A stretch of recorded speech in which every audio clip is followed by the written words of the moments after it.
listening to the Brain Profits Podcast. Are you ready for the show? We are, so let's go.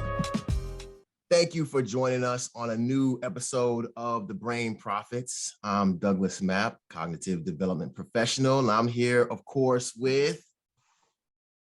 I'm Dr. Philippe Dion. I'm a board-certified neurologist, author of the book Neuroplasticity, Your Brain's Superpower, creator of the online course Take Charge of Your Brain.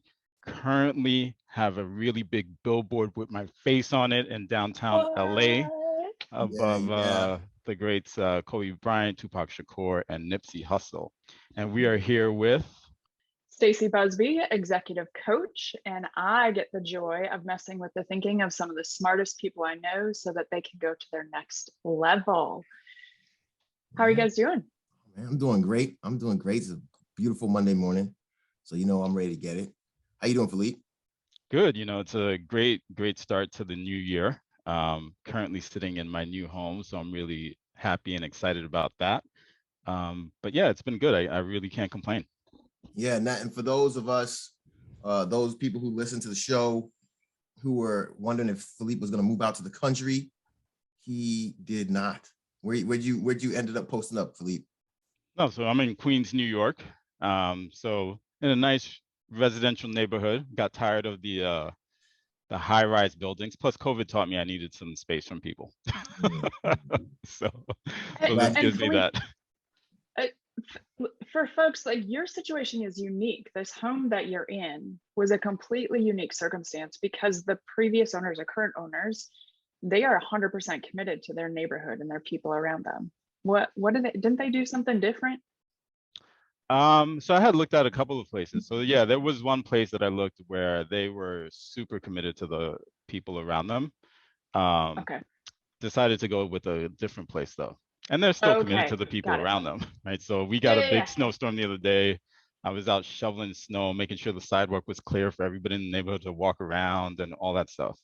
But yeah, it's a different place. So it is a really nice place. Hey, Doug, if you were Philippe's neighbor, would you be the one sitting inside with a blanket underneath you, hoping Philippe would come out and shovel your driveway first? I was just thinking about that. I don't know.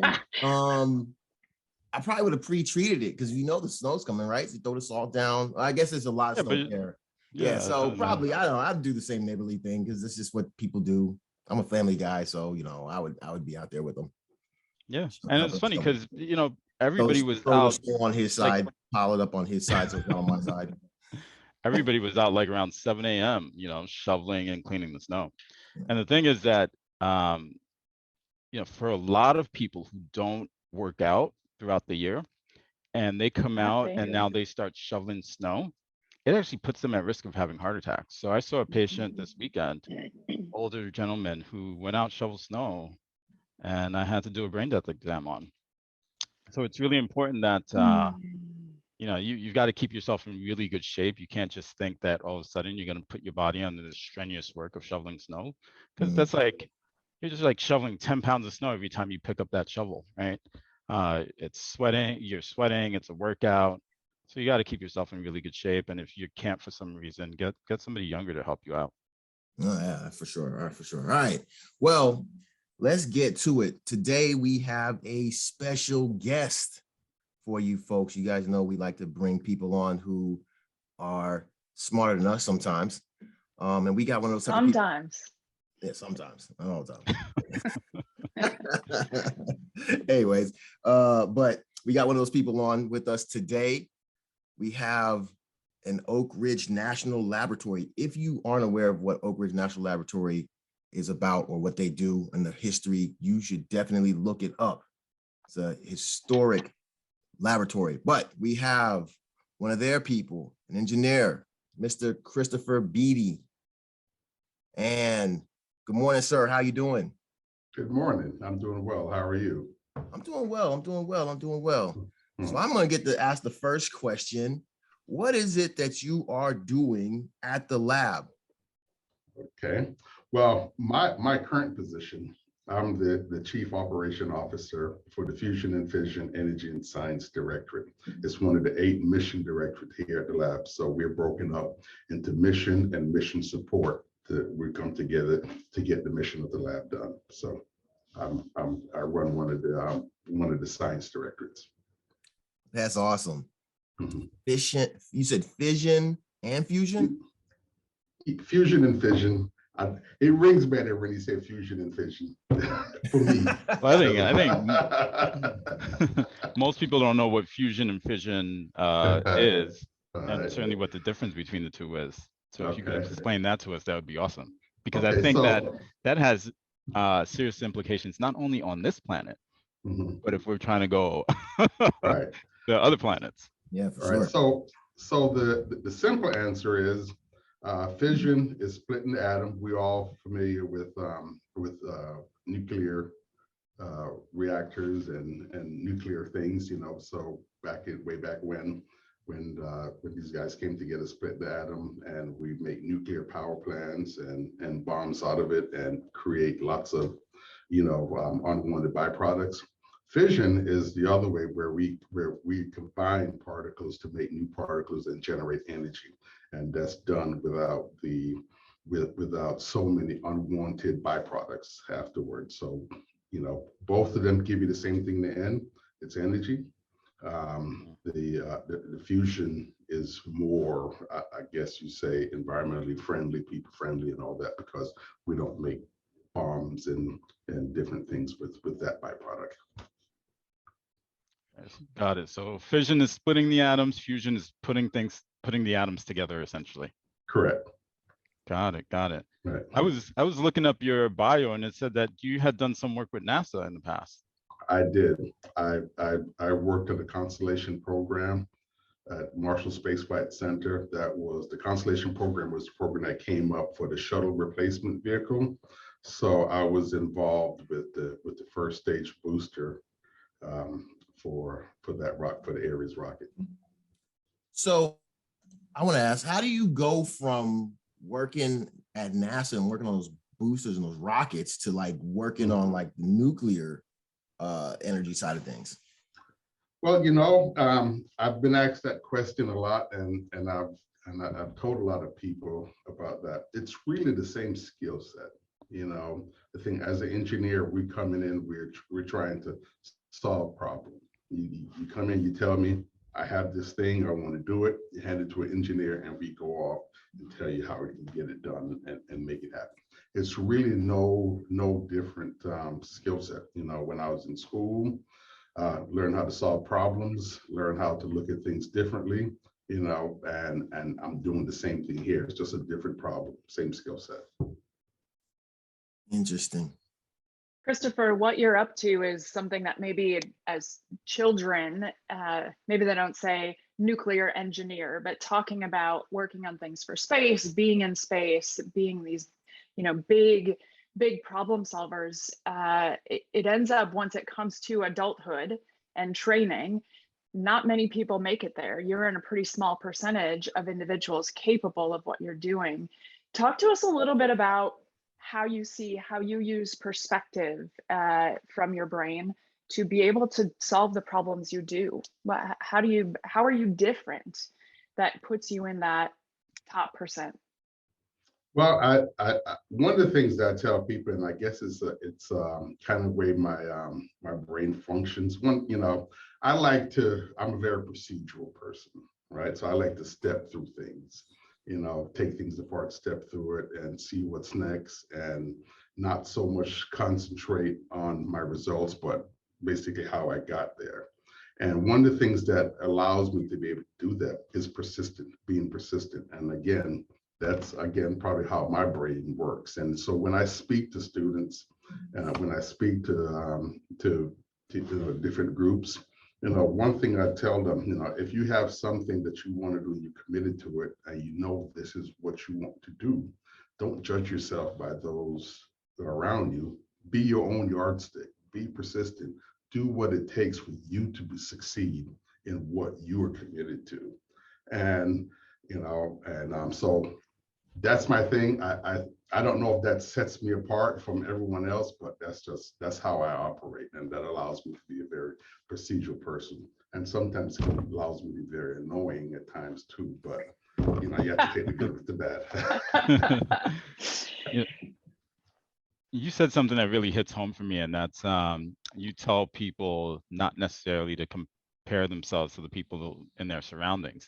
And I think one of the things that we often do, we're always comparing ourselves to someone else, right? So comparing ourselves to people we see on social media or maybe to people that we're working with. And the reality is that we should all just try to be a better version of ourselves every day. We should only be comparing ourselves to us, right? And to who we were before. Did you have a vision when you were, a young adult, a teenager, of what your life, what you wanted your life to be like, and have you fulfilled that vision? Okay, I'm going to say yes. I had a vision. You know what the vision was, but I'm going to tell you a little story that I've told a lot of people. So my background in school has always been physics. All my degrees are in physics. I did a lot of research in mechanical engineer, which is what got me along this path. But my freshman year as a freshman physics student, I'm studying and I set a goal for myself, something for myself. I said, you know what? I want to make the physics books one day, and I want to make it in fusion. And it just so happened, my path to here and even what I'm involved right now, we're building one of the largest fusion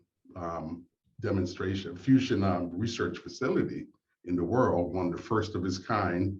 And it is going to be a history-making facility when we finish it up, and it will make the physics book. And then you may have to dig really deep, but my name is there because I have equipment that I've delivered that's in that plant. Not to say that I saw that happen, but that's to go back to your question. You have to have a vision. You have to know where you're going. At the same time, you have to understand where you're coming from. So, and I think, as I explained to you how my brain worked before, I'm very procedural. So I've always had that. I always had a vision. It's changed. It's metamorphosed, over the years. But, at the same time, I've always understood where I'm coming from, understood what my challenges are, understood what it's going to take for me to achieve that vision that I've set for myself. That's cool. Mm-hmm. Christopher, how do you nurture that? You said you understand what your challenges are. You've understood your strengths. How have you nurtured that and not gotten? Douglas actually calls it mental obesity, when folks just kind of stop taking care of the skills that they have. What have you done? It's a commitment to learning, commitment to taking on new challenges. So in my current position right now, I'm no longer an engineer, by the way. I'm the management, So I don't really get to be an engineer, but I get to watch a lot of engineers work every day. And, so for me, my commitment to learning now in this position may not be necessarily learning how to solve this great new equation or design this great new widget, but it's actually interacting with my staff and these engineers and scientists that I work with and understand what they're doing, what their challenges are, and how to inject myself into what they're doing so that we can accomplish our common goals. Sounds like the same procedure, same process Yes. of continually checking for how can I solve a problem, what's worked, what hasn't. Right. Yeah. For our listeners, I would love for you to just really tune into that this is a brilliant man who is in historic places, creating new history in historic places. And it comes down to choosing to do the simple things over and over. I was actually listening to Patrick Lencioni's podcast this weekend, and his newest one was titled "Be the Donkey, Not the Unicorn."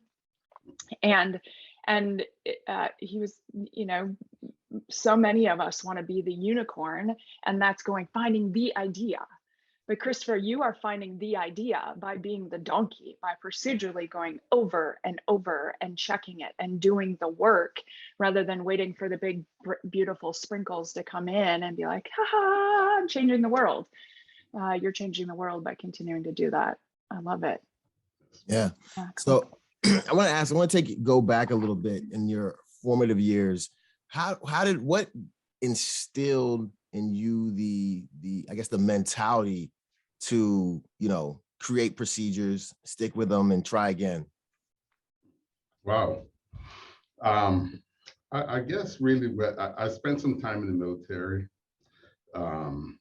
My father, growing up, I guess that he was a military man, but it felt like military at home sometimes when he stepped to us. And so I guess it really has to come from my background, and really from a commitment to hard work, not necessarily hard labor, but hard work, and being able to see it pay off. When you do something, you look back and say, you know, that really worked. And then when you have people around you that's nurturing you to go through the process and do what it takes, and then you see the results, I think that's what got me where I am today. And I have to credit my father, because he's very instrumental in my life. And also I had a math instructor when I was in high school, Dr. Gerald Burke. He taught me math for 4 years, and he was one about doing the work. I remember my freshman year in high school, it was 4 Black young men in his 9th grade Algebra 1 course. And he also taught pre-calculus, he taught AP Calculus. And he's never had a Black male in his AP Calculus class. And he came in and he told the 4 of us one time, "You're going to be my first Black male in AP Calculus," right? Never repeated again over 4 years, never rehashed it, and senior year, all 4 of us was sitting in that AP Calculus class, right? And but what he taught us over the years, leading up to that point to allow us to get there, was that commitment to work, and looking back and looking at your accomplishments, and seeing that, hey, it works, and got that commitment, got that buy-in. Yeah, and I think that commitment to work and to learning is crucial. One of the things that I tell my patients all the time, especially when they start coming to me with, they're having some cognitive issues, some memory problems, is that you have to be learning throughout your entire life. You have to be challenging your brain throughout your entire life, right? That when you graduate from whether it's high school or college, that is the beginning of your real education. That's why it's called commencement. It is the beginning. It is not the end, right? And so many people just stop learning. And then they think that somehow their brains are still supposed to function optimally when they're 50, 60, 70, 80 years old. It doesn't work that way, right? So I think that commitment to working and to learning is really important, and I'm happy that you brought that up. Sometimes when I speak to people, sometimes I tend to speak metaphorically at times, and I lose people, but that's who I am. When I was in grad school, part of my duties were to teach some classes, right?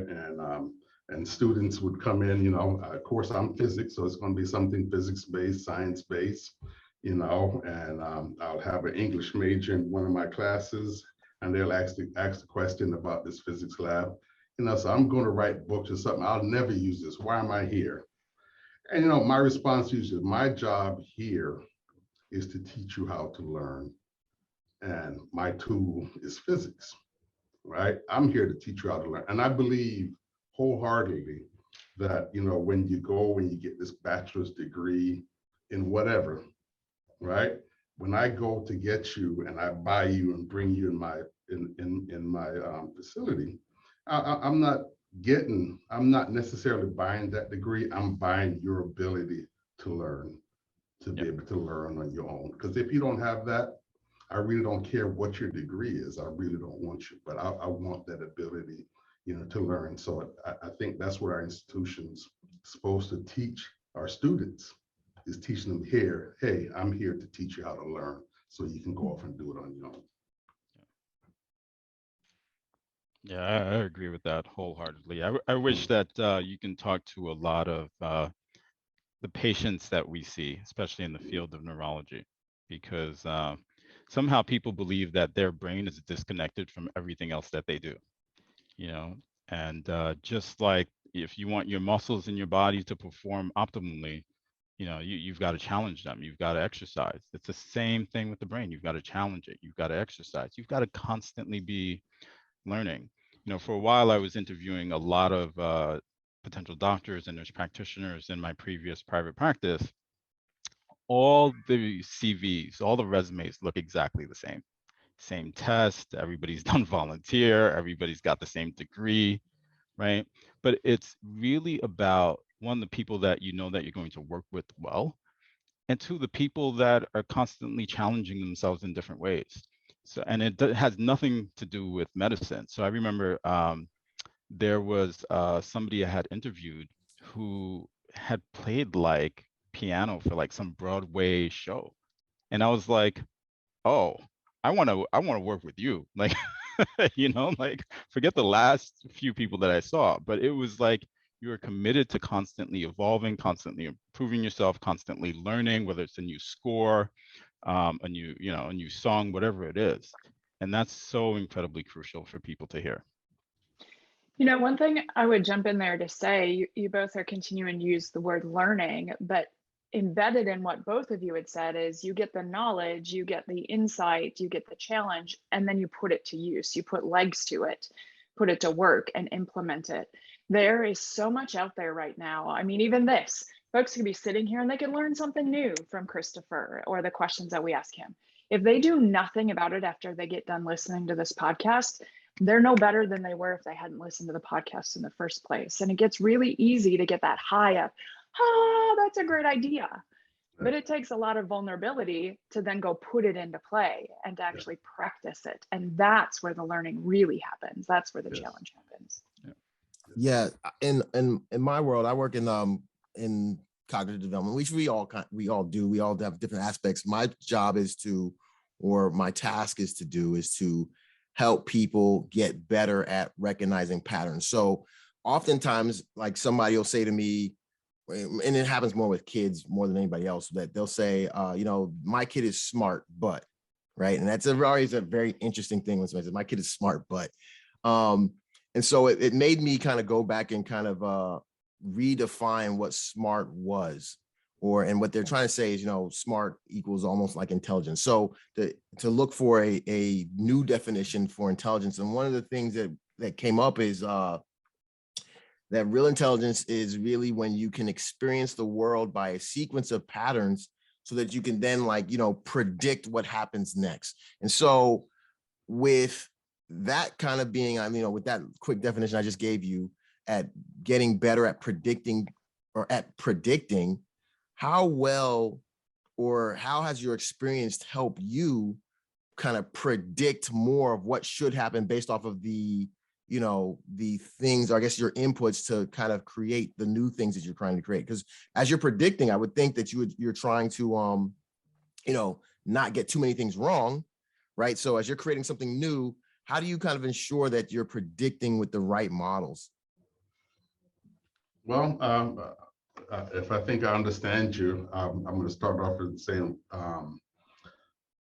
as a scientist, and one thing that's been instilled with us as a scientist from the very beginning, you never get a wrong outcome, right? Because when we in our lab books, they taught us, one of the first things they taught us, don't scratch anything out. You draw a line through it. I think if was it the Alexander Graham Bell with the telephone, I don't think that's what he was going after. He stumbled into that.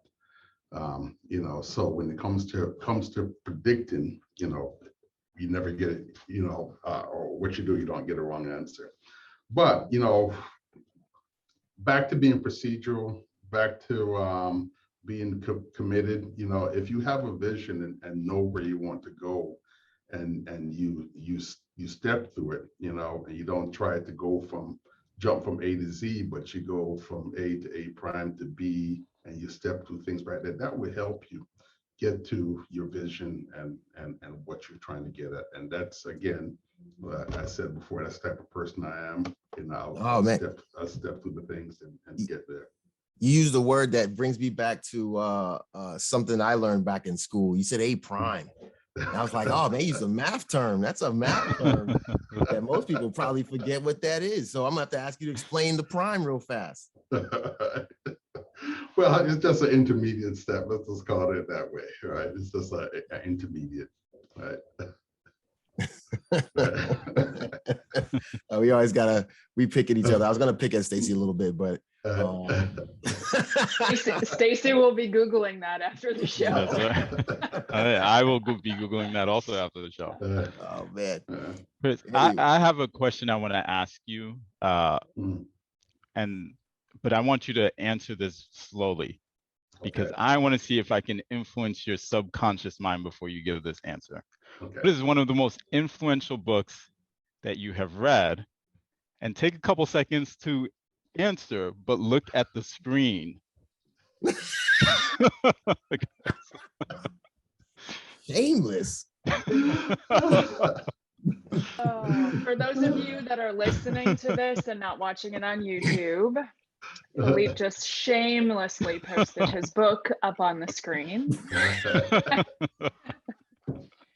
Well, it's going to be the most influential book that I will read, because I will go and execute it after this podcast. As Stacey said earlier before, I'm going to go execute what I've learned here to put it in action and have the real learning happening. So your book is next.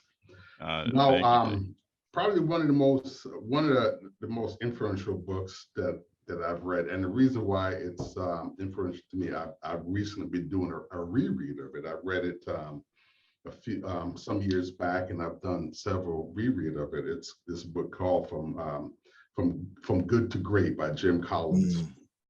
Right, and so I've reread it because now in my position, as I told you before, how I'm interacting with staff and different staff, mentoring different staff, and I have suggested this book to several people. And the premise of the book is how companies, it was a study of companies going from good to great, and they compared to other companies that thought they were great that just wasn't able to sustain this greatness, and companies going in a different direction. But the part of the book that really that I really live by, and again, I speak metaphorically a lot of time and I lose people, was the part when Jim was talking about assembling a team. And he says that, you get the right people on the bus before you decide where the bus is going. And that is so true, that if you get the right people around you, right, you can really accomplish anything, because if they're all committed, they're working together.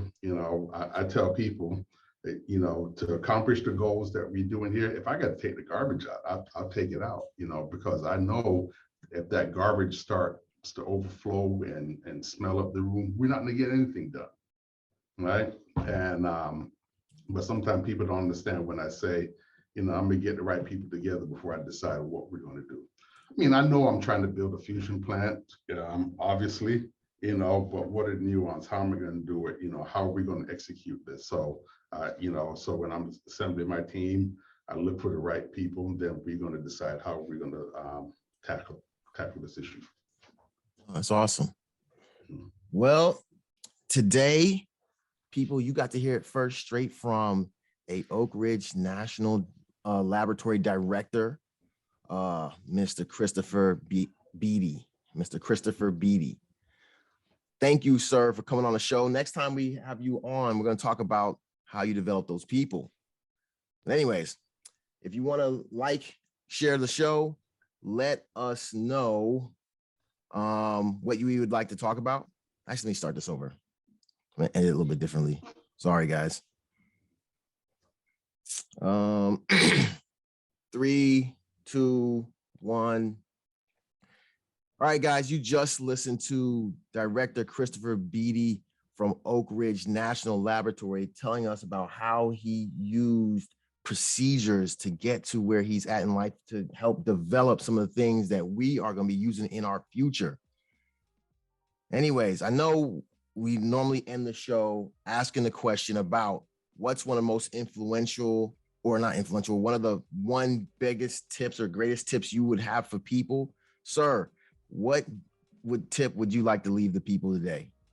Wow, tip that I'd like to leave people today. I guess, one of the things that we talked about here, be committed to learning, in any endeavor, wherever you are, be committed to learning. If you're doing something, try to be the best at it, the best that you could be at it. All right, so be the best at it that you can be.